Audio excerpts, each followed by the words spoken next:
Welcome to study channel. मेरा नाम है मोहम्मद कैसर। बीपीएससी ने फिर से डॉक्यूमेंट को अपलोड करने का ऑप्शन दे दिया है। तो यहाँ पर आपको कुछ चीज़ों का सावधानी बरतना है। काफ़ी स्टूडेंट यहाँ पर कंफ्यूज हो रहे हैं और कहीं आपसे कोई इसमें गलती ना हो जाए, इसके लिए आपको सतर्क रहना है। सबसे पहले चीज़ आप देख सकते हैं कि प्राथमिक शिक्षक भर्ती के लिए जिन छात्रों ने अपने डॉक्यूमेंट अपलोड किए थे, यदि वो त्रुटिपूर्ण है या अपठनीय है, यानी कि बहुत सारे छात्रों का जो डॉक्यूमेंट था वो काफ़ी ब्लर हो गया था, वो बिल्कुल भी समझ में नहीं आ रहा था कि क्या लिखा गया है, तो अपठनीय है या फिर त्रुटिपूर्ण है, कोई गलती हो गई है डॉक्यूमेंट में, किसी और का डॉक्यूमेंट आपने अपलोड कर दिया है, क्योंकि आप लोगों के काफ़ी इस प्रकार के कमेंट आ रहे थे। तो ऐसे लोगों को पुनः दस्तावेज अपलोड करने का ऑप्शन मिला है। 21 से लेकर 25 सितंबर के बीच में आप दोबारा से अपने डॉक्यूमेंट को अपलोड कर सकते हैं। कैसे करेंगे? तो आपको ऑनलाइन bpsc.bihar.gov.in पर जाना है, लॉगिन करना है। लॉगिन करने के बाद आपको डॉक्यूमेंट अपलोड करने का ऑप्शन मिल जाएगा। इसके पहले जो सुविधा मिली थी करेक्शन का, उसमें आप डॉक्यूमेंट को अपलोड नहीं कर पा रहे थे, बल्कि जो डिटेल्स आपने भरी थी डॉक्यूमेंट से रिलेटेड, उसमें करेक्शन का मौका था। लेकिन इस बार डॉक्यूमेंट को अपलोड करने का मौका मिला है। इस बार डिटेल्स में लग रहा है कि आप करेक्शन नहीं कर पाएंगे। तो इस वजह से काफ़ी कन्फ्यूज़न हो जा रहा है छात्रों को, और इस वजह से कई छात्र मुश्किल में भी पड़ गए हैं। एक बार में यदि सभी डिटेल्स में करेक्शन का मौका मिलता तो ये काफ़ी सुविधाजनक होता। बार बार आपको अलग अलग चीज़ों के लिए करेक्शन का ऑप्शन नहीं देना पड़ता। अब जिनका डॉक्यूमेंट पिछली बार अपलोड था तो डॉक्यूमेंट तो चेंज हुआ नहीं था, अब उसके हिसाब से छात्रों ने डिटेल्स को सही कर लिया। अब आप दोबारा से डॉक्यूमेंट अपलोड करने का ऑप्शन दे रहे हैं, डिटेल में तो अपडेट होगा नहीं। तो ये सारी समस्याएं आ रही हैं, लेकिन अब जो चीज़ है वो मैं आपको बता रहा हूँ और इसी के हिसाब से आपको आगे करना होगा। हालांकि ये मांग होनी चाहिए कि यदि आप करेक्शन का मौका दे ही रहे हैं अलग अलग पॉइंट्स में, अलग अलग डिटेल में, तो एक ही बार पूरा करेक्शन का विंडो खोल दिया जाए 2-3 दिन के लिए, 4 दिन के लिए। जिसको जो करेक्शन करना है कर ले और फिर उसके हिसाब से आप डीवी करा लीजिए। ठीक है, कोई बात नहीं, जो ऑप्शन है उसी के हिसाब से बात करते हैं। तो लॉगिन करना है और अपने डॉक्यूमेंट्स को अपलोड करने हैं। जो आप डॉक्यूमेंट अपलोड करेंगे वो 100 KB के अंदर का ही होना चाहिए। ये ऑप्शन पहले भी था, इस बार भी है, और इसी 100 KB की वजह से ही बहुत सारे छात्रों के डॉक्यूमेंट में गड़बड़ी हुई। जो ये अपठनीय वाला प्रॉब्लम आया है, ब्लर वाला, ये इसी 100 KB की वजह से ही आया है, क्योंकि साइबर कैफ़े वाले 100 KB के अंदर करने के चक्कर में क्वालिटी को इतना कम कर देते हैं कि फिर वो पढ़ने में ही नहीं आता है। अपलोड तो कुछ भी हो जाएगा यदि वो 100 KB से कम का है, लेकिन वो दिखना भी तो चाहिए उसमें क्या लिखा गया है। तो आपको ध्यान रखना है, जो भी डॉक्यूमेंट अपलोड हो रहा है आपको खुद पर्सनली चेक करना है कि वो साफ साफ दिख रहा है या नहीं।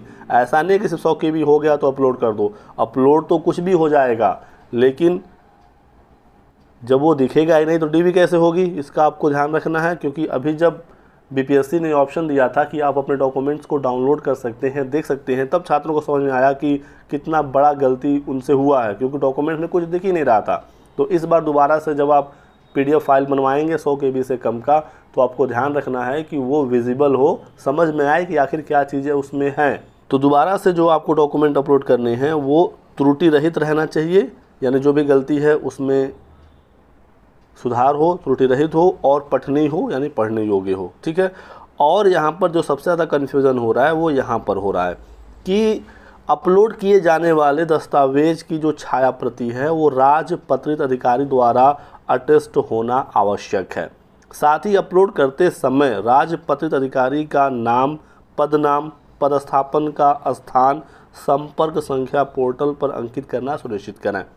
तो ये जो चीज़ दी गई है ये सिर्फ उन छात्रों के लिए है जो दोबारा से डॉक्यूमेंट अपलोड करने वाले हैं, क्योंकि ये भी छात्र पूछ रहे हैं कि जो लोग डॉक्यूमेंट नहीं अपलोड कर रहे हैं पहले से ही सही है, तो क्या उनके डीबी में भी सेल्फ अटेस्ट की जगह अब गजेटेड ऑफिसर से अटेस्ट करवाना होगा? तो ऐसा नहीं है, ये सिर्फ उनके लिए है जो दोबारा से डॉक्यूमेंट अपलोड कर रहे हैं। मैं यहाँ पर दिखा दूँ, जो ट्वीट किया था अतुल प्रसाद जी ने, यहाँ से आपको चीज़ें और क्लियर हो जाएंगी। देखिए, TREPRT प्राइमरी टीचर के लिए जो कैंडिडेट फॉर्म भरे हैं उनको एक और अपॉर्चुनिटी मिल रहा है, एक और मौका मिल रहा है कि आप रेक्टिफाई कर सकते हैं, करेक्शन कर सकते हैं अपने डॉक्यूमेंट में ऑनलाइन बिफोर डीवी से पहले ऑनलाइन आपको एक बार और करेक्शन का मौका मिल रहा है। They should keep their document ready. They should keep, ऐसे छात्र अपने डॉक्यूमेंट्स को रेडी रखें। कैसे छात्र? जो कि अपने डॉक्यूमेंट में रेक्टिफाई कर रहे हैं, जो करेक्शन कर रहे हैं। तो they should keep their documents ready and duly attested by any gazetted officer with their seal। तो यहाँ से तो चीज़ यही समझ में आ रही है कि जो अपने डॉक्यूमेंट्स को दोबारा से इस बार 21 से 25 सितंबर के बीच में अपडेट करने जा रहे हैं, तो आपका डॉक्यूमेंट गजेटेड ऑफिसर से अटेस्ट होना चाहिए उनकी सील के साथ, और जो ऑफिशियल नोटिस में चीज़ें दी गई थी, जो जानकारी मांगी गई है, ये सभी जानकारी आपको पोर्टल पर अपलोड करना होगा। यानी कि हो सकता है कि जब आपको दोबारा डॉक्यूमेंट अपलोड करना हो तो वहाँ पर आपसे सभी जानकारी मांगे कि राजपत्रित अधिकारी का नाम क्या है, तो आपको वहाँ पर नाम भरना होगा, पद नाम, किस पद पर हैं वो, पद स्थापन किस जगह पर वो नियुक्त हैं, संपर्क संख्या, पोर्टल वगैरह सब कुछ पोर्टल पर हो सकता है। अलग से एक ऑप्शन आएगा, उसमें आपको चीज़ों को भरना होगा, क्योंकि साफ साफ यहाँ पर कह रहा है कि पोर्टल पर अंकित करना सुनिश्चित करें। और यदि अलग से इसका ऑप्शन नहीं आता है तो फिर जो आप अपने डॉक्यूमेंट को अटेस्ट करवा रहे हैं उसी पर ही ये सारी चीज़ें तब आपको लिखनी होगी। अब देखते हैं 21 अगस्त को चीज़ें क्लियर होंगी जब ये पोर्टल खुलेगा और डॉक्यूमेंट्स अपलोड करने का ऑप्शन मिलेगा। और हमने कुछ माध्यमिक का डीवी देखा था, उसमें जो सभी डॉक्यूमेंट्स थे, जो 2 सेट फोटोकॉपी जमा करनी थी, सेल्फ अटेस्ट ही करना था। यहाँ पर भी वही चीज़ होगी, जिनको अभी कुछ अपडेट नहीं करना है। ठीक है, बाकी आप खुद पढ़ सकते हैं, नोटिस को अपने हिसाब से समझ सकते हैं, क्योंकि जो बीपीएससी की नोटिस हो रही है, मौका तो वो काफ़ी दे रहे हैं, अलग अलग छात्रों को सुविधा दे रहे हैं, लेकिन नोटिस में कुछ चीज़ें ऐसी होती हैं जो कन्फ्यूज़न पैदा कर देता है। तो आई थिंक अब आपको सारी चीज़ें समझ में आ गई होंगी। बाकी जो चीज़ें अभी भी डाउटफुल हैं वो 21 सितंबर को क्लियर हो जाएंगी, जब विंडो खुलेगा करेक्शन के लिए।